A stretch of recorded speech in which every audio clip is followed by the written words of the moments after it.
Veux-tu vraiment changer ta vie? Alors arrête d'y penser sans cesse. Arrête de parler de ce que tu vas faire. Arrête de te disperser dans 1000 idées et commence à te concentrer sur ce qui compte réellement. Car le progrès ne vient pas des intentions ni des paroles. Il naît de l'action ciblée, du fait d'avancer même dans le doute, d'agir même sans motivation, de décider même sans toutes les réponses. Aujourd'hui, je veux te parler directement, sans détour. Tu perds un temps précieux à trop réfléchir et à agir trop peu. Tu gaspilles ton énergie sur des choses qui ne t'apportent rien, dans des conversations vides, dans des distractions qui se déguisent en productivité.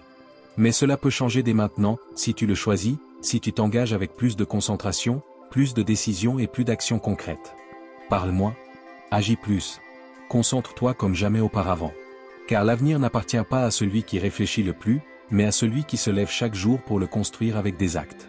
Reste ici, car ce message peut être l'élan dont tu as besoin pour cesser de remettre à plus tard la meilleure version de toi-même et commencer à en faire ta seule option. Avant de continuer, je veux que tu fasses quelque chose de puissant. Va maintenant dans les commentaires et écris cette phrase, « Ma nouvelle version commence maintenant. Je suis stoïcien ». Ce n'est pas seulement une phrase, c'est un engagement avec toi-même. C'est un signal direct envoyé à ton subconscient. En l'écrivant, tu actives un changement. Tu reprogrammes ton esprit pour laisser derrière toi la passivité, les excuses, cette ancienne version de toi qui ne te représente plus. Écris-la avec intention. Lis-la à voix haute si tu le peux. Plante cette déclaration en toi et laisse-la devenir ton nouveau point de départ. Car les mots que tu te répètes façonnent la personne que tu deviens. Enseignement 1, le pouvoir de moins penser. Nous pensons trop. Nous passons nos journées piégées dans nos têtes, à sauter d'une pensée à une autre, à nous inquiéter de ce qui pourrait arriver, de ce qui est déjà arrivé, de ce que quelqu'un a dit ou de ce qui peut-être n'arrivera jamais. Cette conversation qui s'est mal terminée, ce message qui n'est jamais arrivé, cette opportunité dont tu ne sais pas encore si elle viendra. Et pendant ce temps, la vraie vie, le moment présent, nous échappe. Penser moins ne veut pas dire penser mal. Penser moins, c'est penser avec plus de clarté. C'est cesser de surcharger ton esprit de bruit inutile pour agir depuis un état de calme. Souvent, ce qui génère l'anxiété, ce n'est pas la situation elle-même, mais tout ce que ton esprit construit autour d'elle. Imagine que tu as un problème. Ton esprit ne s'arrête pas au fait en lui-même. Il invente des scénarios, des suppositions, des interprétations, des conséquences possibles, des jugements, des critiques intérieures. Et cette spirale devient un tourbillon qui t'empêche de voir avec clarté. Mais si, au lieu de nourrir ce bruit mental, tu choisis de t'arrêter, d'observer et de rediriger ton attention, tu commences à reprendre le contrôle. Le stoïcisme enseigne que la plupart de notre souffrance ne vient pas des événements, mais de nos jugements sur ces événements. Épictète disait, ce ne sont pas les choses qui nous affectent, mais ce que nous pensons à propos des choses. Quand tu apprends à penser moins, ou plutôt à ne penser que ce qui est nécessaire, tu commences à interagir avec le monde depuis une position plus ferme, plus libre, plus consciente. La clarté ne vient pas du fait de penser davantage, mais du fait de penser mieux. Une façon d'appliquer cela consiste à observer tes pensées comme si elles ne t'appartenaient pas. Regarde-les simplement passer, comme des nuages dans le ciel. Ne t'y accroche pas. Ne les poursuis pas. Ne crois pas tout ce que tu penses. Demande-toi, cette pensée m'est-elle utile? Me rapproche-t-elle de la solution ou m'enfonce-t-elle encore plus dans le problème? Si elle n'apporte rien, lâche-la. Reviens au présent, à ta respiration, à ce que tu peux réellement contrôler ici et maintenant. Pratiquer le silence mental ne veut pas dire ne plus penser du tout. Cela signifie choisir quand et comment utiliser ton esprit. Car l'esprit est un outil, pas un maître. Et tu peux l'entraîner à travailler pour toi, et non contre toi. Comment faire? Par de petites pauses au cours de la journée. Ferme les yeux quelques secondes. Respire profondément et observe ce qui occupe ton esprit. Est-ce des inquiétudes? Des suppositions? Des répétitions de choses déjà passées? Alors respire et répète intérieurement, ici et maintenant. C'est la seule réalité. Puis reviens au présent. Tu peux aussi appliquer cette idée face à des émotions intenses. Avant de réagir, pense moins, ressens plus. Observe ton corps. Reste avec toi-même. Un moment avant de dire ou de faire quelque chose peut tout changer. Car bien souvent, ce que nous pensons automatiquement n'est qu'une distorsion, une défense, un vieux schéma. Mais si tu laisses de l'espace au silence, tu découvriras qu'en dessous du bruit se cache une vérité plus profonde, plus stable. Réduire les pensées inutiles améliore aussi ta concentration. Lorsque ton esprit ne saute plus d'une idée à l'autre, tu peux voir avec clarté quelle est la prochaine étape. Tu peux agir avec plus de décision. Tu peux mieux choisir. Parce que tu n'agis plus depuis la confusion, mais depuis la lucidité. Et cela transforme ta manière de travailler, de te relier aux autres, de vivre. Le résultat est un esprit plus léger, un corps moins tendu, une journée plus simple. Non pas parce que les problèmes disparaissent, mais parce que tu cesses de les amplifier avec des pensées inutiles. Tu commences à avoir plus confiance dans l'instant présent, dans tes ressources intérieures, dans ta capacité à répondre au lieu de simplement réagir. Et cet espace qui s'ouvre lorsque tu penses moins se remplit de calme, d'action et de clarté. Alors fais du silence une pratique. Fais de l'observation un outil. Et fais de ton esprit un lieu plus clair, plus ordonné, plus concentré. Car tu n'as pas besoin de penser davantage pour trouver des réponses. Bien souvent, ce dont tu as réellement besoin, c'est de penser moins. Et c'est cela qui te permet de vivre plus pleinement. Enseignement 2, le pouvoir de parler moins. Parler moins n'est pas une faiblesse, c'est une force. Dans un monde où chacun veut être entendu, où les mots s'enchaînent sans pause et où les conversations deviennent des batailles d'ego, le silence devient une arme, un outil de contrôle, de clarté, d'intention. Car n'importe qui peut parler beaucoup, mais seul celui qui maîtrise son esprit peut choisir le moment juste pour parler, et surtout pour se taire. On nous a appris que dire plus est un signe d'intelligence, que celui qui détient la parole domine la salle. Mais la réalité est tout autre, celui qui parle moins et observe davantage comprend mieux. Celui qui n'a pas besoin de remplir l'espace de mots détient le véritable contrôle. Car il ne cherche ni validation ni attention. Il est présent, il écoute, il réfléchit. Et lorsqu'il parle, ses mots ont du poids, de la précision, de la conscience. Ils ne viennent pas de l'impulsion, mais de l'intention. Le stoïcisme l'enseignait clairement, ne dis pas plus que nécessaire. Sois bref, direct, mesuré. Sois maître de ta langue si tu veux être maître de ton destin. Marc Aurèle disait que nous devions parler comme un homme de bien, avec simplicité, vérité, retenue. Car les mots mal employés ne blessent pas seulement les autres, ils affaiblissent aussi ta propre autorité. Le sage ne parle pas pour montrer ce qu'il sait. Il parle seulement lorsqu'il y a quelque chose qui mérite d'être dit. Appliquer ce principe change ta façon de communiquer. Tu commences à faire des pauses au lieu d'interrompre. À écouter plus qu'à donner ton avis. À répondre avec calme au lieu de réagir avec précipitation. C'est dans ces pauses que naît le véritable pouvoir. Car c'est là que tu filtres ce qui mérite vraiment d'être dit. Là que tu décides si tes paroles apportent quelque chose ou si elles cherchent seulement à combler un silence. Il ne s'agit pas de devenir fermé ou de garder le silence en toutes circonstances, mais de parler avec conscience, en mesurant le poids de chaque mot. Car lorsque tu parles moins, ce que tu dis a plus d'impact. Les gens t'écoutent avec plus d'attention. Tes idées sonnent plus claires. Ta présence devient plus affirmée. Et ton self-control se renforce, car tu n'es plus esclave de chaque impulsion verbale. La pratique est simple mais puissante. Dans chaque conversation, exerce-toi à écouter activement. Regarde dans les yeux. Ne pense pas à ta réponse pendant que l'autre parle. Contente-toi d'écouter. Puis, marque une pause avant de répondre. Respire. Demande-toi, ce que je veux dire est-il nécessaire? Utile? A-t-il un but? Ou bien veux-je seulement combler le silence?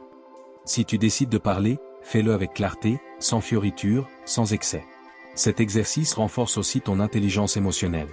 Car bien souvent, nos paroles automatiques sont dictées par l'impulsion, la colère ou l'orgueil. Mais lorsque tu apprends à faire une pause, tu évites de dire des choses que tu regretteras. Tu évites de blesser par une phrase mal choisie. Tu évites de transformer une simple différence en un conflit inutile. Se taire au bon moment peut sauver des relations et préserver ta paix intérieure. Et le plus précieux, c'est que lorsque tu parles moins, tu comprends davantage. Le silence te permet d'observer, de capter les nuances, les émotions, les intentions. Pendant que les autres parlent sans arrêt, toi tu vois au-delà des mots. Et cela te rend plus sage, plus stratégique, plus connecté à la réalité. Avec le temps, tu verras comment ce simple changement d'habitude transforme ta manière d'être dans le monde. Tu te sentiras plus centré, plus respecté, plus maître de toi. Car tu ne parles plus pour parler, tu ne réagis plus à tout. Tu choisis chaque mot comme on choisit avec soin un outil. Et cette maîtrise, ce pouvoir de savoir quand parler et quand se taire, te donne un avantage silencieux. Une présence qui n'a pas besoin de bruit pour être remarquée. Alors aujourd'hui, je t'invite à pratiquer l'art de parler moins. Non pas par peur, ni par indifférence, mais par sagesse. Car chaque fois que tu choisis le silence plutôt que l'impulsion, tu renforces ton caractère. Chaque fois que tu écoutes avant de parler, tu construis des relations plus profondes. Et chaque fois que tu utilises tes mots avec intention, tu laisses une empreinte plus claire, plus authentique, plus puissante. Parler moins est un acte d'intelligence et de respect, respect envers toi-même et envers les autres. Car lorsque tu maîtrises ta voix, tu maîtrises aussi ton monde. Enseignement 3, le pouvoir de passer à l'action. Attendre le moment parfait est l'une des formes les plus communes de sabotage. Nous nous convainquons que nous ne sommes pas encore prêts, qu'il manque quelque chose, que ce sera pour demain. Mais la réalité est claire, rien ne change tant que tu n'agis pas. Tu peux avoir le meilleur plan, le plus beau rêve, la plus noble intention, mais si tu ne les accompagnes pas d'action, Tout reste enfermé dans ton esprit. Et dans l'esprit, les rêves s'assèchent. Ce n'est que dans le mouvement qu'ils deviennent réalité. La différence entre ceux qui avancent et ceux qui restent en arrière n'est pas l'intelligence ni le talent. Elle réside dans l'action. Dans la capacité à faire de petits pas, mais de façon constante. Même sans motivation. Même avec des doutes. Même quand personne n'applaudit. Car attendre de te sentir prêt, c'est la meilleure façon de rester au même endroit. Agir, même avec peur, même sans certitude, est la seule façon de grandir. Le stoïcisme nous rappelle que la seule chose qui est vraiment sous notre contrôle, ce sont nos actions. Pas le résultat, pas l'opinion des autres, pas les circonstances, mais bien ce que nous choisissons de faire face à tout cela. Marc Aurèle le disait avec fermeté, fais ce que tu dois faire. N'attends pas que quelqu'un d'autre le fasse à ta place. N'invente pas d'excuses. Ne fuis pas ton devoir. Pour les stoïciens, agir, c'est vivre. Penser sans agir n'est que du bruit. Et agir ne signifie pas courir dans tous les sens. Cela veut dire avancer avec intention, avec constance, avec courage. Parfois, le pas que tu dois faire paraît si petit qu'il semble insignifiant. Mais si tu le répètes chaque jour, il devient une transformation.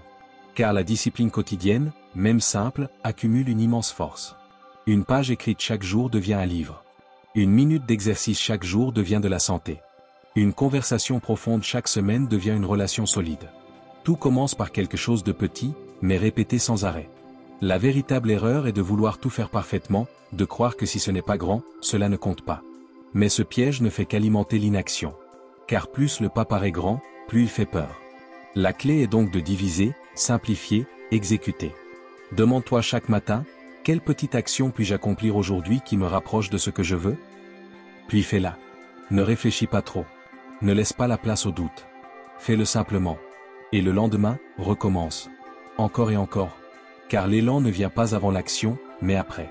Quand tu agis, la motivation s'éveille. Face à l'adversité, tu as toujours deux choix, rester paralysé en attendant qu'elle disparaisse, ou avancer malgré elle, lentement, en la contournant, en la traversant, en cherchant de nouvelles routes. Mais toujours avancer. Car chaque fois que tu choisis d'agir, tu entraînes ton esprit à avoir confiance en toi. Tu construis une identité nouvelle, celle de quelqu'un qui ne reste pas prisonnier de ses pensées, mais qui agit. Et cela transforme ta relation avec toi-même. L'action constante te donne confiance, te donne du contrôle, te montre que tu peux compter sur toi. Que même dans la peur ou la fatigue, tu peux avancer. Et dans ce mouvement, tu te redécouvres. Tu n'es plus cette personne piégée dans le doute. Tu deviens celui qui avance, qui décide, qui crée son chemin pas à pas. Fais de l'action ton mode de vie. N'attends pas de signes magiques. Ne dépends pas de l'inspiration. Réveille-toi, pense à ce que tu veux construire, et fais un pas. Un seul. Puis un autre. La magie ne réside pas dans un grand saut, mais dans la répétition constante de petits pas. La vie récompense ceux qui font, pas seulement ceux qui pensent. Et tu peux être de cela. Il te suffit de commencer, même avec peur, même sans garantie. Commence. Car chaque fois que tu agis, même de façon imparfaite, tu es plus près de ton objectif que la veille. Et avec le temps, cela se transforme en une vie construite, et non rêvée. Une vie qui reflète non seulement ce que tu désirais, mais surtout ce que tu as eu le courage de faire. Enseignement 4, ta pensée, la machine la plus puissante jamais créée. Ton esprit est la machine la plus puissante jamais créée. Aucune technologie, aucun algorithme, aucune intelligence artificielle ne peut se comparer au potentiel qui habite en toi. Tu possèdes un mécanisme qui, si tu apprends à l'utiliser, peut transformer radicalement ta vie. Mais ce pouvoir, comme tout outil, peut servir à construire ou à détruire. Ton esprit peut être ton meilleur allié comme ton pire ennemi. Il peut t'approcher de ta meilleure version ou t'enfoncer dans la peur, le doute et la paralysie. Tout dépend de la façon dont tu le programmes. La première chose à comprendre est que ton esprit ne fonctionne pas sur un seul niveau. Tu as une partie consciente, celle qui prend des décisions, raisonne, choisit. Mais cette partie ne contrôle qu'environ 5% de tes actions quotidiennes. Les 95% restants sont guidés par ton subconscient.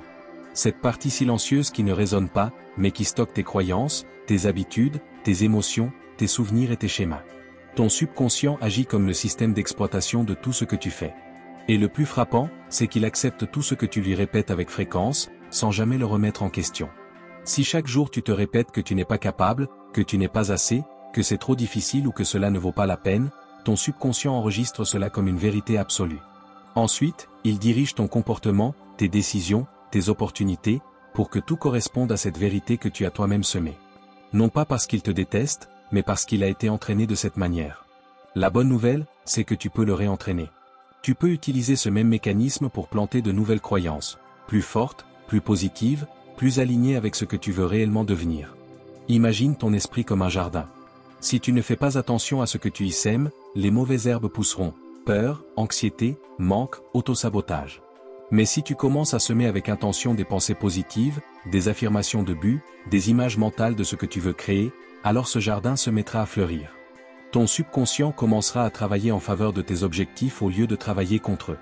Et il le fera en silence, en guidant tes actions, en te connectant aux opportunités, en te donnant de la clarté.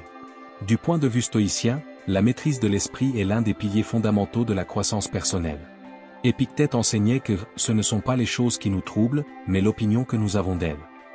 Cela signifie que ce n'est pas ce qui se passe à l'extérieur qui définit ta vie, mais la façon dont tu l'interprètes à l'intérieur.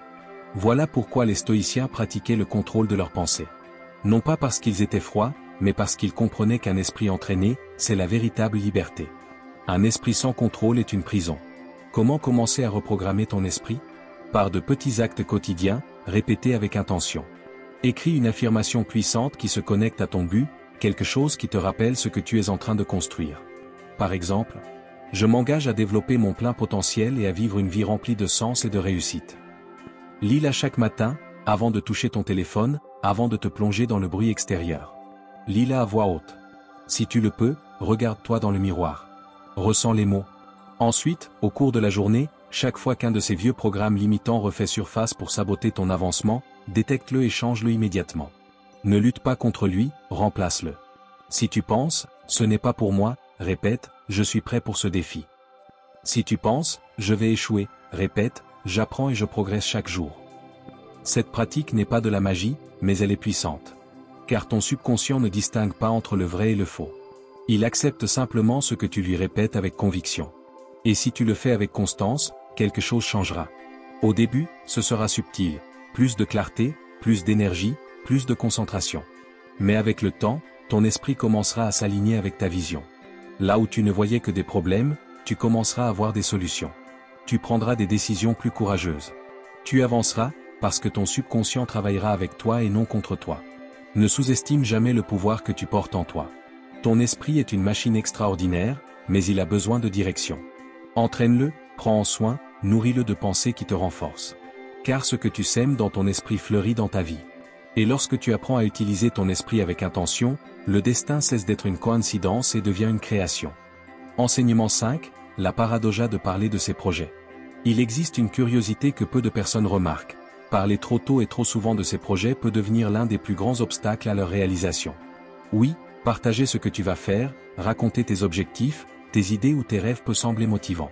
Mais en réalité, lorsque tu le fais de manière excessive et prématurée, tu risques de saboter ton propre élan avant même d'avoir commencé. Quand tu exposes tes objectifs et que tu reçois des félicitations, de la reconnaissance ou de l'admiration, ton cerveau libère de la dopamine, cette substance qui procure une sensation de bien-être. Or, ce pic chimique est dangereux, il simule la satisfaction d'avoir accompli quelque chose, alors qu'en réalité, tu n'as encore rien fait. C'est comme si ton système de récompense interne te félicitait déjà simplement parce que tu as dit que tu allais le faire. Résultat, une partie essentielle de l'énergie nécessaire pour passer à l'action réelle disparaît. Cela a une base scientifique. Des études en psychologie du comportement ont montré que lorsqu'une personne parle publiquement de ses projets et reçoit une validation avant de les avoir exécutés, son niveau de motivation diminue. C'est ce qu'on appelle la gratification anticipée. Le cerveau interprète la reconnaissance comme si le résultat était déjà atteint et réduit alors l'effort qu'il serait prêt à investir pour l'obtenir. C'est comme si, en le disant, tu l'avais déjà vécu. La sagesse stoïcienne. C'est là que le stoïcisme apporte une clarté implacable. Les stoïciens ne parlaient pas de ce qu'ils allaient faire, ils le faisaient. Épictète disait qu'il ne fallait pas parler de devenir philosophe, mais le montrer par sa vie. Dans leur vision, les mots sont vides s'ils ne s'accompagnent pas d'action. Ils ne recherchaient pas l'admiration des autres, mais la cohérence intérieure. Ils savaient que parler de ses ambitions sans encore les avoir travaillées n'était que du bruit. Ce qui compte réellement, ce n'est pas ce que tu dis, mais ce que tu fais, en silence, chaque jour. La voix silencieuse. Quand tu apprends à garder tes projets pour toi et à concentrer ton énergie sur l'action, tout change.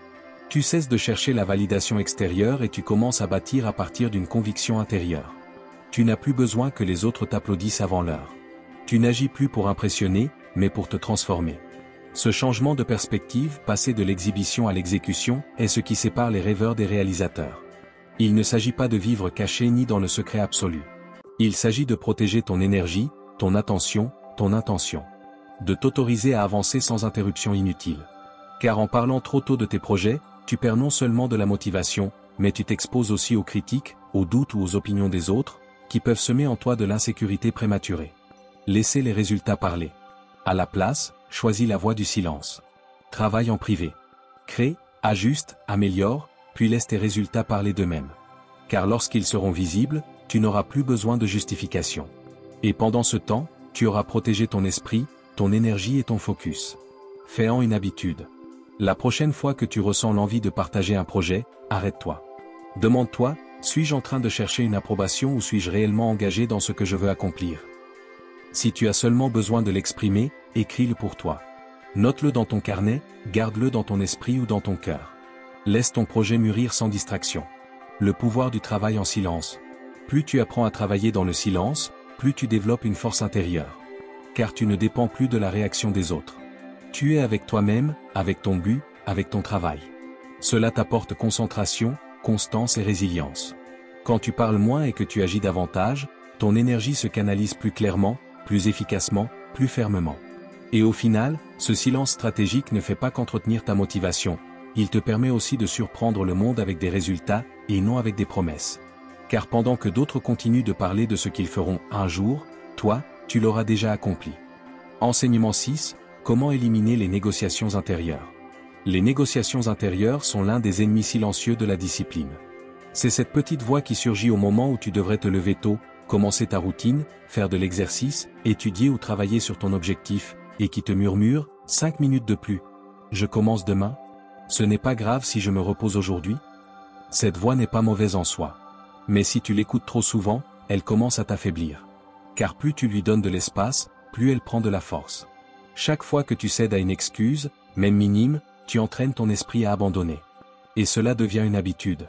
Une habitude sournoise, confortable, mais dangereuse. Car si la commodité est agréable au début, elle se transforme vite en stagnation. Ce que tu repousses aujourd'hui en te disant « je le ferai plus tard », devient demain une charge encore plus lourde. Et quand tu accumules trop de négociations intérieures non résolues, tu perds ta force de volonté, ta clarté, et surtout, tu commences à douter de toi-même. La vérité, c'est que l'esprit cherche naturellement à éviter l'inconfort. Il est programmé pour économiser de l'énergie, pour te protéger, pour te maintenir dans une zone de sécurité. Mais l'inconfort est le terrain du progrès. Et si tu n'apprends pas à agir malgré les excuses, tu resteras bloqué là où tu es. Couper court aux excuses. La clé, c'est d'éliminer ce dialogue intérieur inutile.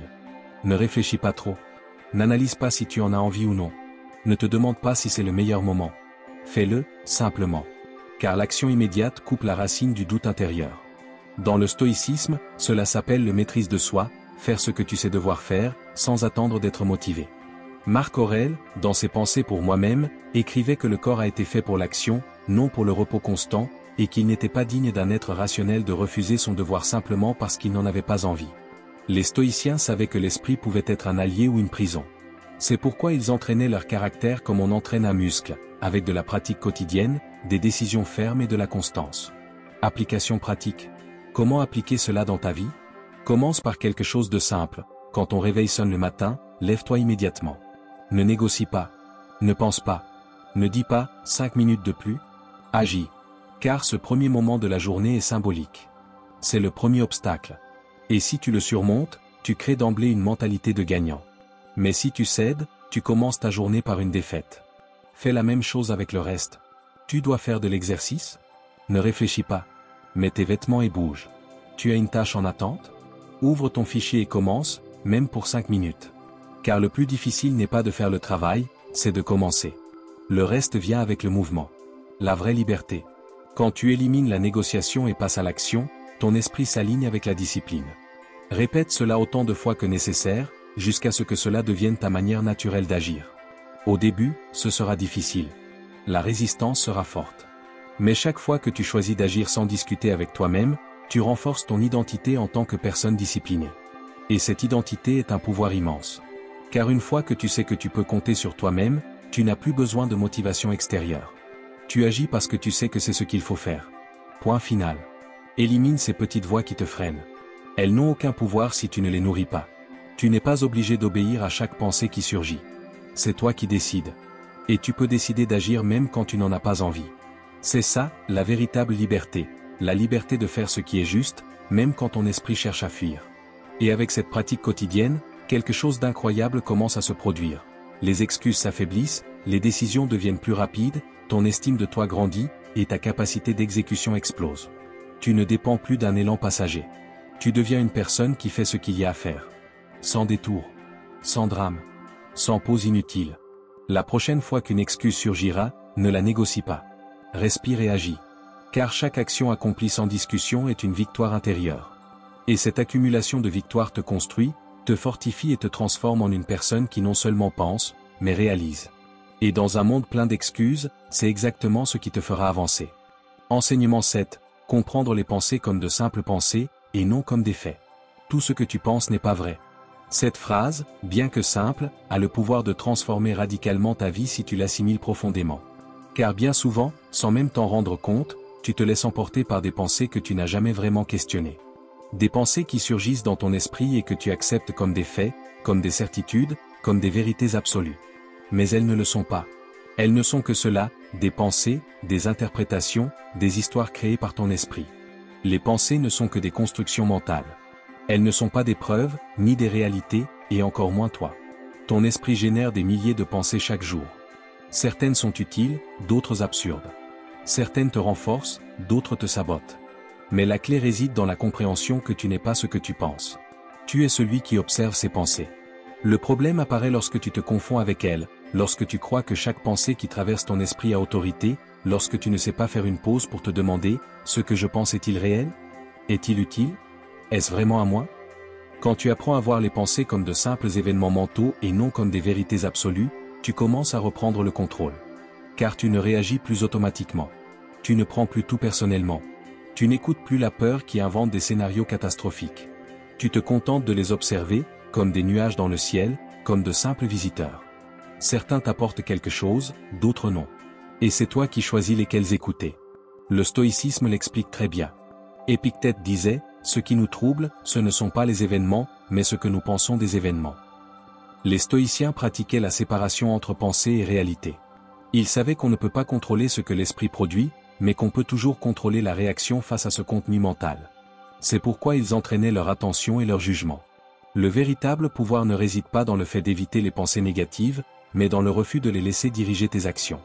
Concrètement, cela exige un changement de perspective. Au lieu de réagir automatiquement à chaque pensée inconfortable, prends une pause. Observe ce que ton esprit est en train de dire, je ne suis pas assez bon, je vais échouer, cela ne va pas marcher. Au lieu de croire ces idées, questionne-les, cette pensée repose-t-elle sur des faits ou sur la peur? Quelle preuve ai-je? Puis-je la voir sous un autre angle? Ensuite, laisse-la passer.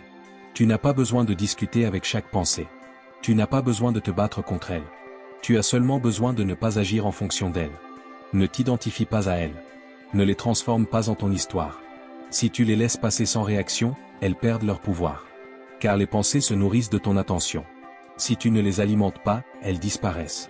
Ce nouvel habitus te donne une liberté incroyable. Tu n'es plus à la merci du chaos mental.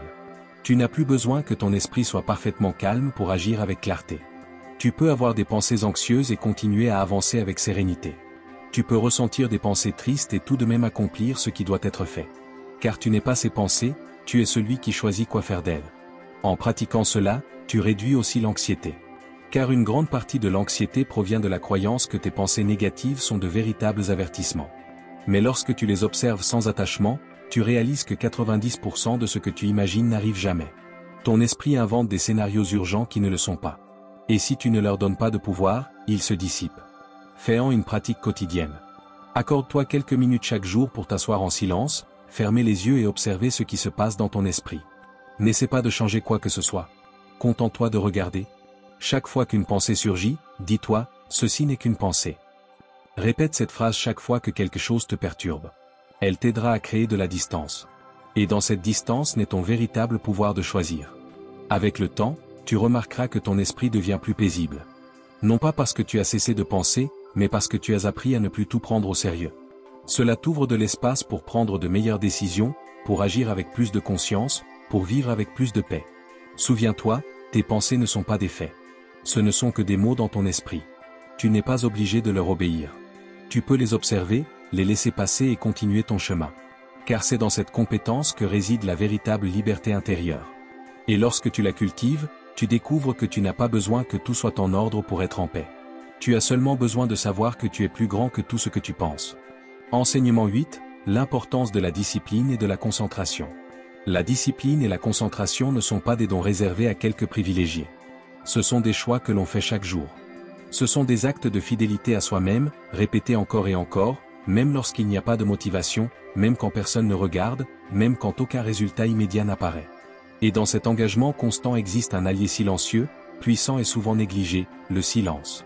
Lorsque tu apprends à travailler en silence, sans trop parler, sans trop montrer, sans chercher une validation extérieure, ton énergie devient plus concentrée, plus stable, plus efficace. Parler de tes projets peut sembler motivant, mais souvent ce n'est qu'une distraction déguisée. En partageant ce que tu comptes faire, tu as l'illusion d'avancer, alors que tu ne fais que libérer l'énergie qui devrait être investie dans l'exécution. Tu reçois une approbation anticipée, de l'attention, peut-être même de l'admiration. Et cela apaise temporairement l'inconfort du travail que tu n'as pas encore accompli. Mais cela ne te rapproche pas de ton objectif, ce n'est qu'une illusion de mouvement. Le silence, au contraire, te recentre. Il ne te distrait pas, ne t'épuise pas, ne t'oblige pas à rendre des comptes à d'autres qu'à toi-même. Quand tu choisis de te taire et de travailler, toute ton attention se dirige vers ce qui compte vraiment. Accomplir le vrai travail, corriger, créer, bâtir. Sans la pression de plaire, sans le besoin de prouver quoi que ce soit. Seulement toi, ton but et ton action constante. Le stoïcisme et l'importance du silence. Cette pratique est essentielle. Les stoïciens valorisaient l'autocontrôle, la modération et l'action silencieuse. Marc Aurèle disait qu'il n'était pas nécessaire de proclamer nos vertus, mais de les vivre. Épictète rappelait qu'il ne fallait pas parler de ce que l'on allait faire, mais simplement le faire. Car l'attention doit se porter sur le devoir, et non sur l'opinion des autres. Pour eux, la discipline n'était pas de la rigidité, mais une force intérieure. Et la concentration était une manière d'honorer le présent, en écartant tout ce qui n'était pas essentiel. Appliquer cela dans la vie quotidienne peut être plus simple qu'on ne le pense. Tout commence par un engagement avec soi-même, travailler en silence, laisser tes progrès parler pour toi, faire de tes résultats les seules preuves tangibles. Tu n'as pas besoin d'expliquer à tout le monde ce que tu es en train de faire. Tu n'as pas besoin de détailler chaque étape. Garde cette énergie et utilise-la dans ton processus.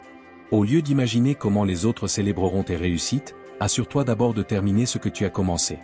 Et surtout, garde ton focus. Aujourd'hui, nous sommes constamment entourés de stimulation, de distractions et de bruit. Chaque notification, chaque message, chaque opinion peut t'éloigner de ton chemin si tu n'es pas solidement ancré dans ce que tu veux. La discipline est ce qui te maintient debout quand l'émotion disparaît. Et le temps, pas à pas, est ce qui te rapproche de ton objectif. Cela ne signifie pas que tu ne peux pas te reposer, ni partager avec ceux en qui tu as confiance. Cela signifie seulement que tu choisis où mettre ton énergie. Tu ne perds plus ton temps à te justifier, à t'expliquer ou à vouloir prouver quelque chose avant même que ce soit accompli. Tu restes concentré sur l'essentiel, avancer. Avec le temps, tu verras que cette manière d'agir a un pouvoir particulier. Ta productivité s'élève, ta qualité s'affine, ton travail s'améliore. Tu te sens plus connecté à ce que tu fais. Tu n'es plus fragmenté entre ce que tu réalises et ce que tu dis que tu vas réaliser. Tu es complet, aligné, présent. Et ce silence, qui au début peut sembler solitaire, devient ton refuge. Il te protège de la dispersion, te donne de la force lorsque les doutes apparaissent et te rappelle que tu n'as pas besoin d'approbation extérieure pour avancer. Tout ce dont tu as besoin, c'est de clarté. Alors, fais de la discipline une forme de respect envers tes rêves. Fais de la concentration un acte d'amour envers toi-même. Et fais du silence un bouclier qui protège ton énergie et renforce ton engagement. Car lorsque tu apprends à travailler dans le silence, tu cesses de vivre pour impressionner et tu commences à vivre pour construire. Et ce que tu construis ainsi, avec présence, patience et intention, est ce qui perdure réellement. Enseignement 9, utiliser la troisième personne pour forcer l'action. L'une des compétences les plus puissantes que tu puisses développer est la capacité de te regarder toi-même avec une honnêteté radicale. Pas avec culpabilité, ni avec une autocritique destructrice, mais avec une pleine responsabilité. Car tant que tu continues à justifier tes échecs par de petites excuses, tu resteras enfermé dans la même version de toi-même.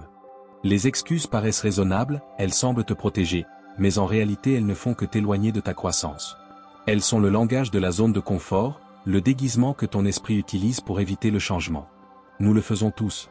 Nous avons tous dit des phrases comme « je n'ai pas eu le temps, je n'étais pas motivé, ce n'était pas le bon moment ».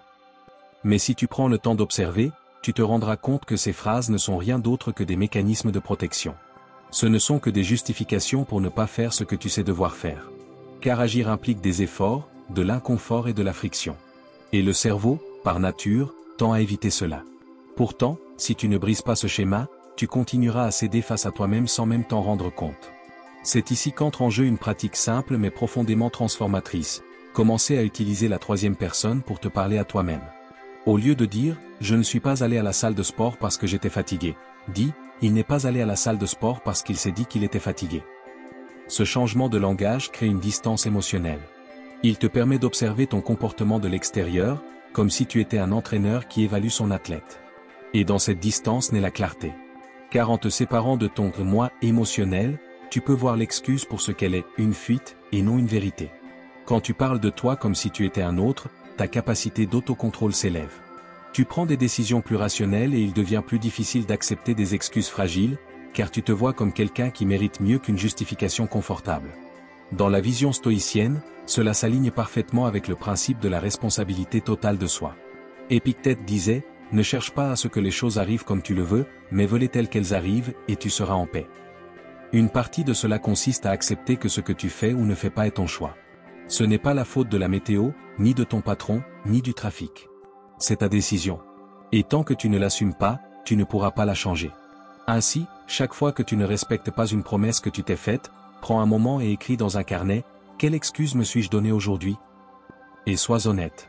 Ne pas s'adoucir face à soi-même. Ne te juge pas, mais ne t'adoucis pas non plus. Regarde en face le mensonge que tu t'es raconté. Ensuite, écris, « Que aurais-je pu faire différemment ?» C'est là que réside le pouvoir. Passer de la justification à la solution, utiliser l'échec comme une opportunité et non comme une punition. Fais cet exercice chaque jour. 5 minutes. Une question. Une réponse honnête. Et tu verras comment ton niveau de conscience s'élève.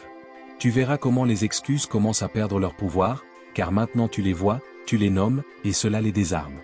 Elles ne t'attrapent plus en pilote automatique. Désormais, tu choisis, tu réponds, tu agis.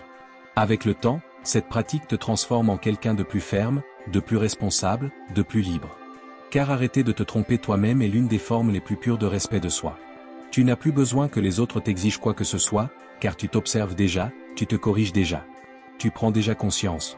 Oui, il y aura des jours où tu tomberas, des jours où tu donneras une excuse et tu y croiras. Mais si tu continues la pratique, si tu reviens à l'honnêteté envers toi-même, chaque chute devient un pas en avant. Car ce n'est pas l'erreur qui te retient, mais le mensonge avec lequel tu la couvres. Alors aujourd'hui, demande-toi sans peur, quelle excuse me suis-je donné aujourd'hui? Que aurais-je pu faire différemment? Et réponds avec courage. Car cette réponse, écrite avec sincérité, vaut plus que 1000 promesses vides. Cette réponse est le début de ta nouvelle discipline. Et au fond de toi, tu sais déjà que tu es prêt à cesser de négocier avec toi-même et à commencer à te respecter. Enseignement 10, affronter la lutte interne entre le moi inférieur et le moi supérieur. En toi, deux voix se battent chaque jour. L'une te dit, reste au lit et fais-le demain. Personne ne saura si tu ne tiens pas ta promesse aujourd'hui. C'est la voix du moi inférieur, celui du confort, celui qui recherche le plaisir immédiat, l'évasion, le repos non mérité. Puis il y a l'autre voix, plus silencieuse mais ferme, qui te rappelle qui tu peux devenir. Celle qui dit, lève-toi. Fais ce que tu as dit que tu ferais. Voici le prix de la croissance. C'est la voix du moi supérieur, celui qui ne vit pas pour être à l'aise. La véritable bataille n'est pas à l'extérieur, mais à l'intérieur. Chaque jour, à chaque décision, à chaque moment de doute, un combat se livre entre ces deux moi. Et ce que tu choisis de nourrir détermine ton destin. Ce n'est pas une question de motivation, de chance ou de talent, mais de loyauté. À qui es-tu loyal? Au moi qui veut rester le même, ou au moi qui veut s'élever?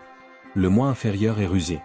Il ne vient pas avec de mauvaises intentions, mais avec des justifications douces, des excuses déguisées en logique, des raisonnements qui semblent avoir du sens. Il te dit que tu as déjà assez travaillé, que tu as besoin d'une pause, que tu mérites une récompense même sans avoir fourni l'effort. Mais en réalité, il te vend un faux soulagement. Un soulagement qui, à la fin de la journée, laisse place à la culpabilité, au vide, à la médiocrité. Le moi supérieur, lui, est exigeant. Il ne t'offre pas de récompense instantanée. Il demande de l'effort, de l'inconfort.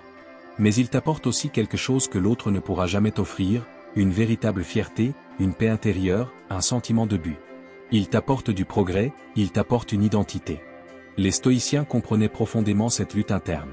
Pour eux, vivre avec vertu ne signifiait pas céder au plaisir facile, mais aligner ses actions avec la raison et le but. Épictète disait que nous ne devions pas souhaiter que les choses soient plus faciles, mais souhaiter être plus forts. Et cette force vient du choix répété du moi supérieur, même quand cela coûte, même quand cela fait mal, même quand personne ne regarde.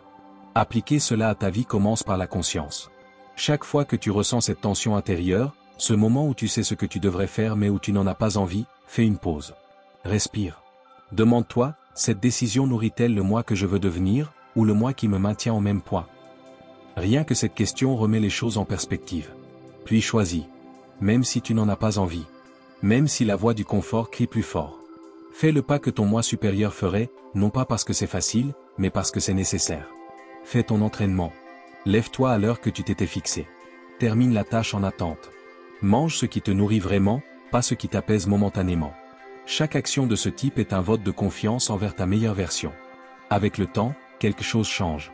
Le moi supérieur se renforce. Ces décisions deviennent plus naturelles.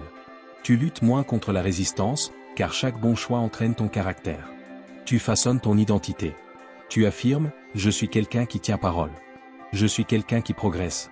Je suis quelqu'un qui ne cède pas à la facilité. Et cela se reflète dans ta vie entière. Dans ta discipline, dans tes résultats, dans la manière dont tu te sens à la fin de la journée. Car vivre selon ton moi supérieur t'apporte quelque chose que ton moi inférieur ne t'offrira jamais, la cohérence. La certitude d'agir en direction de ses objectifs. La certitude vient du fait d'agir en direction de tes objectifs. Non pas pour satisfaire des émotions passagères, mais pour construire une vie solide, profonde et réelle.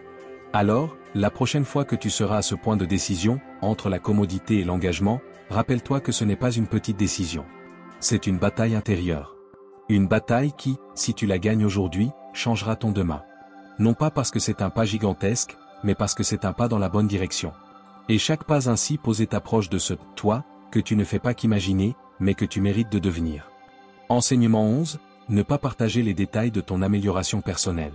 Quand tu décides d'améliorer ta vie, ton premier réflexe peut être de le partager, d'en parler aux autres, d'expliquer les habitudes que tu changes, les objectifs que tu t'es fixés, les batailles intérieures que tu affrontes. Et c'est naturel, partager peut sembler libérateur. Mais c'est aussi une arme à double tranchant. Car si tu parles trop tôt de ce que tu es en train de changer dans ta vie, avant même que ces changements ne soient solidement ancrés, tu risques de t'épuiser émotionnellement et de perdre ton élan. Il y a quelque chose de puissant dans le fait de travailler en silence, de construire sans annoncer, de se transformer sans chercher de validation. Car chaque fois que tu racontes ce que tu fais, une partie de ton esprit se relâche. La reconnaissance anticipée que tu reçois des autres pour avoir essayé, pour être sur le chemin, pour simplement avoir eu l'intention peut créer une fausse impression d'accomplissement. Et cette satisfaction prématurée, bien qu'apparemment inoffensive, réduit souvent ton urgence à continuer. Pire encore, si tu partages ces détails avec les mauvaises personnes, tu peux recevoir des commentaires qui ne t'aident pas, mais sèment le doute. Des personnes qui te questionnent, qui projettent leurs propres peurs, qui minimisent ton processus. Et si tu n'es pas encore solide intérieurement, leurs mots peuvent te déstabiliser. Non pas parce qu'ils ont raison, mais parce que tu es encore dans une étape fragile où ce dont tu as le plus besoin, ce n'est pas d'opinion, mais de concentration. Du point de vue stoïcien, cette pratique de la discrétion et du travail intérieur silencieux est essentielle. Les stoïciens enseignaient qu'il n'y a aucune vertu à se vanter de ses bonnes actions ou de ses progrès personnels. Épictète disait, si tu veux être philosophe, comporte-toi comme tel. Pour eux, la vraie transformation n'avait pas besoin d'exposition, seulement d'actions répétées, fermes et constantes. Et quand la transformation était réelle, elle se voyait d'elle-même, sans avoir besoin d'explication. Appliquer cela demande honnêteté et discipline.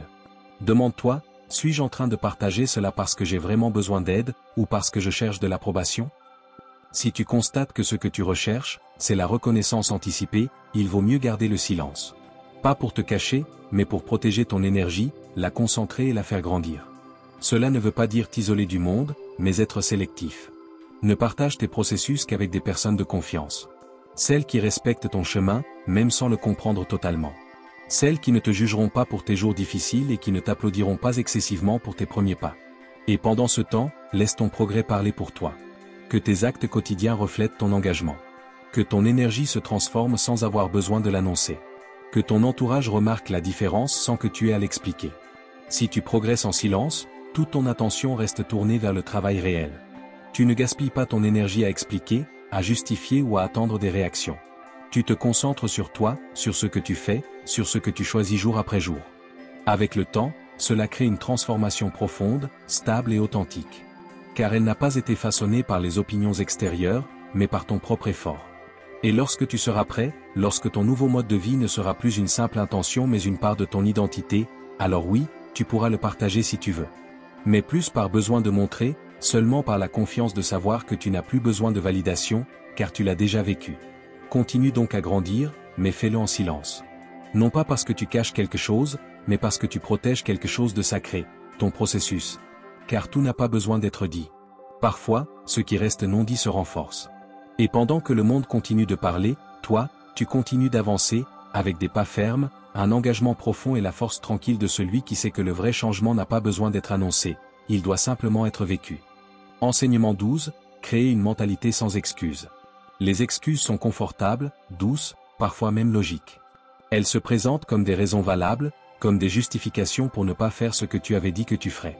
Je n'ai pas le temps, je suis fatigué, ce n'est pas le bon moment, je n'ai pas les ressources. Mais si tu es honnête avec toi-même, tu sais que la plupart de ces excuses ne sont pas de véritables obstacles. Ce sont des barrières mentales, des moyens élégants de reporter ta croissance, d'éviter l'inconfort, de protéger ton ego. Et le plus dangereux avec une excuse, c'est qu'elle semble vraie, car elle ne se présente pas comme un mensonge. La vérité derrière les excuses. Le mensonge apparaît comme une explication, mais la vérité est que derrière chaque excuse se cache un choix. Tu as choisi de ne pas agir, tu as choisi de ne pas affronter le défi, tu as choisi la facilité plutôt que ce qui est nécessaire. Tant que tu ne le reconnais pas, tu resteras bloqué, car une excuse acceptée se transforme en une limite auto-imposée. Créer une mentalité sans excuse ne signifie pas qu'il n'existe pas de difficultés. Cela signifie que tu décides de ne pas les utiliser comme raison pour rester immobile. Cela signifie que tu assumes que tout ce que tu ne fais pas, tu ne le fais pas par choix. Et cela, même si cela fait mal, est libérateur. Car si toi tu es celui qui décide, alors toi aussi tu peux changer les choses. Le stoïcisme enseigne cela avec fermeté. Pour les stoïciens, l'important n'est pas ce qui arrive, mais comment tu réponds à ce qui arrive. Épictète disait, ne cherche pas à ce que les événements se passent comme tu le souhaites, désire qu'ils se passent comme ils se passent, et tu trouveras la paix. En pratique, cela signifie que tu ne peux pas contrôler les problèmes, obstacles ou imprévus, mais tu peux contrôler si tu t'arrêtes face à eux ou si tu avances malgré tout. Appliquer cette mentalité dans ta vie commence par quelque chose de simple mais puissant. Identifier tes excuses les plus fréquentes. Ces phrases que tu répètes chaque fois que tu t'éloignes de ta discipline, de ton objectif, de ta meilleure version. Écris-les, regarde-les en face, ne les édulcore pas. Si ton excuse « je n'ai pas le temps », pose-toi la vraie question, est-ce que j'organise vraiment mon temps ou est-ce que je le remplis seulement de distractions? Si ton excuse « je ne peux pas », demande-toi, est-ce que je ne peux vraiment pas ou est-ce que je ne veux pas payer le prix? Ensuite, défile. Chaque fois qu'une excuse apparaît dans ton esprit, ne l'accepte pas sans la questionner. Réponds-lui par l'action, même si ce n'est qu'un petit pas, même si ce n'est pas parfait. La seule façon de briser une excuse est d'agir contre elle. Si tu dis que tu n'as pas le temps de lire, ouvre le livre, même 5 minutes. Si tu dis que tu es trop fatigué pour t'entraîner, fais une courte séance. L'important n'est pas l'ampleur de l'acte, mais que tu choisisses d'agir malgré l'excuse. Avec le temps, cette habitude entraîne ton esprit. La discipline cesse d'être une excuse. Tu commences à accumuler des victoires pendant que les autres restent coincés dans leur justification. Cela te donne de la vitesse, de la force, et surtout des résultats. Alors commence aujourd'hui, choisis une excuse que tu as utilisée cette semaine et affronte-la. Ne attends pas qu'elle disparaisse, ne négocie pas avec elle, agis simplement. Et quand tu le feras, tu sauras que tu as fait un pas de plus vers une mentalité véritablement libre. La liberté n'est pas de faire ce qui te plaît, la liberté est de cesser de croire aux mensonges qui te limitent. Une mentalité sans excuse n'est pas parfaite, elle est consciente, courageuse, et elle constitue la base de toute transformation réelle. Car lorsque tu ne peux plus utiliser d'excuses, il ne te reste plus qu'à agir. Et c'est là que commence le vrai changement. Enseignement 13, arrêtez de trop penser et commencez à agir. Trop penser est devenu l'un des plus grands obstacles pour avancer. On se persuade que nous sommes stratégiques, prudents ou responsables, mais souvent nous ne faisons que procrastiner. Derrière l'excès de réflexion se cache souvent la peur. Peur de l'erreur, peur du jugement, peur de l'échec. Mais réfléchir ne résout pas ce que seule l'action peut transformer. À un moment donné, continuer à penser devient une excuse élégante pour ne rien faire. Le premier pas pour sortir de ce cercle mental est de changer ton focus. Arrête de te demander constamment « et si ça tourne mal ?» ou « et si je ne suis pas assez ?» et commence à te demander « que puis-je faire maintenant, tout de suite ?» Ce changement de mentalité transforme tout. Au lieu de rester coincé dans des scénarios imaginaires, tu te concentres sur le concret, sur ce que tu peux agir aujourd'hui, sur ce qui dépend de toi. Penser à sa place, mais quand cela devient répétitif et paralysant, il est temps de laisser tomber et d'agir. La clé est de passer à l'action immédiatement, peu importe l'ampleur. Si tu as du mal à commencer un projet, ouvre le fichier. Si tu dois commencer à t'entraîner, mets tes chaussures. Si tu dois avoir une conversation difficile, écris le premier message. Ne cherche pas la clarté totale, ne cherche pas à avoir tout résolu. La clarté ne vient pas toujours avant l'action, souvent elle est le fruit de l'action elle-même. Le premier pas ne résout pas tout, mais il brise l'inertie. Une fois que tu bouges, tout change. Ton esprit se calme, ton corps s'active, et le doute perd de sa force. Ne t'arrête pas aux détails, cesse de penser à tous les résultats possibles, à tous les scénarios hypothétiques. Arrêtez de trop réfléchir et commencez à agir. Parce que plus tu analyses, plus le doute surgit, et plus le doute grandit, moins tu agis. Au lieu de te demander « que se passera-t-il si j'échoue ?» pose-toi la question inverse « que se passera-t-il si je n'essaie pas ?» Combien de temps encore vas-tu perdre, coincé dans des pensées qui ne mènent nulle part? Le stoïcisme aborde cela avec une sagesse pratique. Les stoïciens ne méprisaient pas la réflexion, mais ils savaient que la réalité se démontrait par l'action. Marc Aurèle écrivait « Ne perds plus de temps à discuter de comment tu devrais être une bonne personne, sois en une. » Cette phrase résume toute une philosophie de vie, cesse de trop penser et commence à agir. L'action est ce qui met tes idées à l'épreuve, ce qui te montre si tu avances réellement ou si tu te contentes de tourner en rond sous un autre angle. Et il ne s'agit pas d'agir sans réfléchir, mais de penser juste assez pour que la réalité prenne le dessus, pour décider et agir sans hésitation. Pense clairement, choisis avec intention et agis avec fermeté. Tu n'as pas besoin d'avoir tout sous contrôle, il te suffit de contrôler ta décision d'avancer, même lorsque tu n'en as pas envie, même lorsque tu ne te sens pas prêt. Le véritable engagement envers l'action ne dépend pas de tes sentiments, mais de ce que tu as décidé de construire. Fais de ceci une pratique chaque fois que tu remarques que tu réfléchis trop. Pose-toi cette question, quelle action puis-je entreprendre maintenant, même petite, pour me rapprocher de ce que je veux accomplir? Peu importe si la réponse semble minime. L'essentiel est de briser le cycle de l'inaction. L'inaction nourrit le doute, et l'action, même la plus simple, nourrit la confiance. Avec le temps, tu entraîneras ton esprit à bouger plus rapidement, avec moins d'excuses. Tu n'auras plus besoin de te sentir prêt, tu deviendras quelqu'un qui agit, qui fait ce qui doit être fait sans chercher l'approbation de son esprit craintif. Tu comprendras que le courage ne réside pas dans le fait de réfléchir 1000 fois, mais dans le fait de faire que les choses se produisent. Penser est important, mais agir est essentiel. Tu peux avoir la meilleure idée, le meilleur plan, le plus grand rêve, mais si tu ne les accompagnes pas d'action, tout reste coincé dans ton esprit. Et tu n'es pas né pour rester bloqué, tu es né pour avancer, pour créer, pour construire. Alors, la prochaine fois que tu te surprends à trop réfléchir, arrête-toi, respire et fais le premier pas. Peu importe si ce n'est pas parfait, l'essentiel est que tu l'aies fait. Ce pas, aussi petit soit-il, est la preuve que tu ne fuis plus, qu'il est temps de vivre avec moins de doute et plus d'action. Enseignement 14, ne partage pas tes peurs les plus intimes. Ne partage pas toujours tes peurs les plus profondes. Tout le monde ne mérite pas de connaître tes inquiétudes. Certaines batailles internes nécessitent le silence, pas l'exposition. Et même si nous vivons à une époque où tout se partage et où la vulnérabilité semble devenue une monnaie sociale, il existe une ligne très fine entre guérir en parlant et s'affaiblir inutilement. Partager tes peurs les plus intimes sans discernement peut devenir un obstacle. Les peurs sont des territoires sacrés. Elles font partie de toi, encore inexplorées, blessures peut-être encore ouvertes, doutes qui surgissent quand personne d'autre n'est là. Exposer ces parties à des personnes qui n'ont pas encore mérité ta confiance peut faire croître ces peurs, les déformer, ou même les utiliser contre toi, parfois sans mauvaise intention. Tout le monde ne sait pas quoi faire de la vulnérabilité. Certains l'ignorent, d'autres la jugent, et d'autres encore, consciemment ou non, l'amplifient. C'est pourquoi il est essentiel de comprendre que tu n'as pas besoin de validation pour travailler sur tes peurs. Tu n'as pas à dire au monde que tu as peur de l'échec, du rejet, de l'abandon ou de ne pas être assez. Car une fois que tu exposes ces peurs, tu leur donnes forme, présence et poids. Et si tu n'es pas fort intérieurement, cela peut te faire vaciller. Ton esprit s'accroche alors davantage à cette peur au lieu de s'en libérer. Le stoïcisme enseigne que le vrai courage ne se crie pas, il se vit. Tu n'as pas besoin de montrer que tu luttes. Tu dois lutter, en silence, avec fermeté et dignité. Épictète disait, la tranquillité vient d'un esprit bien gouverné. Et un esprit bien gouverné sait garder pour lui ses batailles les plus délicates, les travailler intérieurement. Jusqu'à ce qu'elles soient résolues ou au moins affrontées avec un véritable courage, et non avec des paroles vides, il ne s'agit pas de tout porter seul. Parler est nécessaire, mais pas avec n'importe qui. Choisis bien à qui tu confies ton monde intérieur. Si tu décides de parler de tes peurs, fais-le avec quelqu'un qui a fait preuve de sagesse, de respect et de discrétion. Un mentor, un thérapeute, un ami véritablement fiable. Ne le fais pas pour attirer l'attention ou obtenir une validation émotionnelle. Fais-le dans le cadre d'un véritable processus de guérison ou de croissance. Et souvent, il n'est même pas nécessaire de parler. Il suffit de les affronter dans ton esprit, d'écrire dans un carnet, d'observer comment elles se manifestent dans ton corps. Le simple fait de reconnaître que tu ressens de la peur, sans te la cacher, est déjà un premier pas. Parce que ce que l'on réprime s'enquiste, mais ce que l'on reconnaît peut se transformer. Et tu n'as pas besoin de le faire devant un public.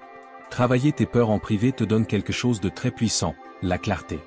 En n'écoutant pas les opinions des autres, tu t'obliges à t'écouter vraiment, à trouver tes propres réponses, à construire depuis l'intérieur, pas depuis ce que pensent ou disent les autres.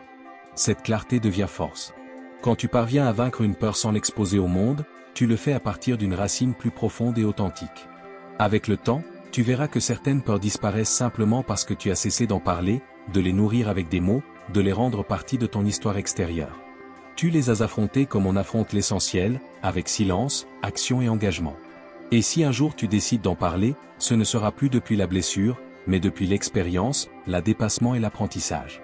Non plus comme celui qui cherche du réconfort, mais comme celui qui peut en donner.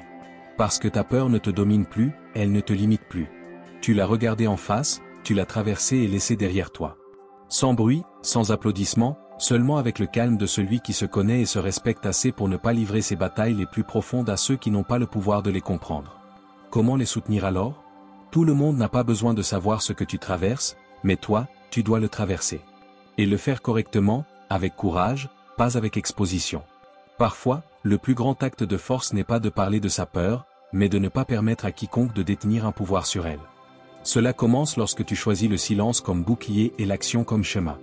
Enseignement 15, créer un environnement cohérent. Ton environnement est plus puissant que tu ne le crois. Souvent, nous pensons que la discipline repose uniquement sur la force de volonté. Mais en réalité, ton espace, ton ambiance, les petits signaux autour de toi ont un impact profond sur tes décisions.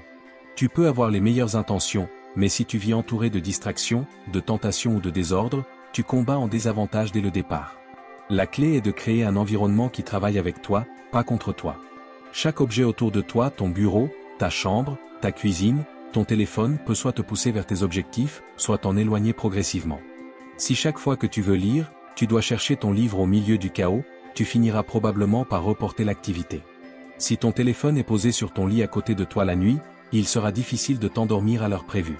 Mais si tu changes ton environnement, si tu l'alignes avec tes intentions, tout commence à se dérouler avec moins de friction. La cohérence devient plus facile lorsque ton espace te soutient. Si tu veux mieux manger, la force de volonté ne suffit pas. Élimine de ta cuisine ce que tu ne devrais pas consommer et remplis ton réfrigérateur d'options saines. Que bien choisir devienne le chemin le plus simple. Si tu veux faire de l'exercice, prépare tes vêtements la veille. Que ton environnement te rappelle chaque jour le type de personne que tu veux devenir. Et cela va au-delà de l'espace physique, ton environnement numérique et social compte également. Si chaque matin, la première chose que vous faites est d'ouvrir les réseaux sociaux et de vous remplir de bruit, de comparaisons et de stimuli, quel espace laissez-vous à la concentration ou à la clarté? Si vous êtes entouré de personnes qui se plaignent, qui procrastinent, qui ne valorisent pas l'effort, tôt ou tard, vous allez absorber une partie de cela sans vous en rendre compte. Depuis le stoïcisme, cette conscience de l'environnement se traduit par le fait de vivre avec intention. Marc Aurèle parlait d'éliminer le superflu, non seulement dans nos actions, mais aussi dans notre vie quotidienne. Vivre avec l'essentiel. Créer un ordre externe pour cultiver un ordre interne. Les stoïciens comprenaient que, même si nous ne pouvons pas tout contrôler, nous pouvons créer les conditions qui favorisent notre vertu et notre croissance. Appliquer cela dans votre vie est une décision quotidienne. Observez vos espaces et demandez-vous, est-ce que cela m'aide ou me distrait?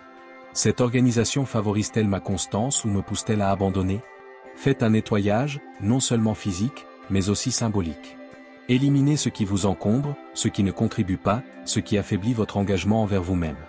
Organisez vos espaces de manière à ce que chaque objet, chaque habitude, chaque signal visuel vous rappelle la vie que vous construisez. Vous pouvez aussi appliquer ce principe à votre routine. Si vous voulez écrire tous les jours, créez un coin dédié uniquement à cela. Que votre esprit associe cet endroit à la concentration et à la création. Si vous souhaitez méditer, préparez votre espace la veille. Que tout soit prêt pour que vous n'ayez aucune excuse au réveil. Parce qu'en éliminant les barrières, vous réduisez le nombre de décisions à prendre et augmentez ainsi la possibilité de rester constant. Avec le temps, vous remarquerez que votre environnement n'est plus un champ de bataille, mais un allié. Vous n'aurez plus à lutter autant contre la procrastination, car vous avez réduit les occasions de vous saboter. Vous n'aurez plus besoin de motivation chaque matin, car votre espace vous pousse doucement dans la bonne direction. Votre environnement devient une structure qui vous soutient, qui vous rappelle vos objectifs, qui vous propulse. Lorsque votre environnement est aligné avec vos objectifs, la discipline devient plus naturelle. La constance ne dépend plus uniquement de la force de volonté, mais d'un design intelligent. Parce qu'au final, nous ne sommes pas seulement le produit de nos décisions, nous sommes le produit de notre environnement et de nos choix. Faites de votre environnement un outil. Faites de vos espaces un reflet de votre intention. Vous verrez comment, peu à peu, la constance cesse d'être une lutte et devient votre façon naturelle de vivre. Si vous êtes arrivé jusqu'ici, ce n'est pas un hasard. C'est parce qu'en vous réside déjà une décision. Arrêtez de trop penser, arrêtez de trop parler, et commencez à agir avec concentration, discipline et détermination. Je vous invite maintenant à sceller cet engagement envers vous-même. Allez dans les commentaires et écrivez « Ma nouvelle version commence maintenant. Je suis stoïque ». Faites-le avec intention, comme un acte d'affirmation. En l'écrivant, vous ne laissez pas seulement une phrase, vous laissez une empreinte. Vous programmez votre esprit pour avancer avec fermeté. Et si ce message a résonné en vous, s'il est arrivé au bon moment, likez la vidéo pour que d'autres personnes comme vous puissent également s'éveiller. Ce changement commence avec vous, mais il ne s'arrête pas à vous.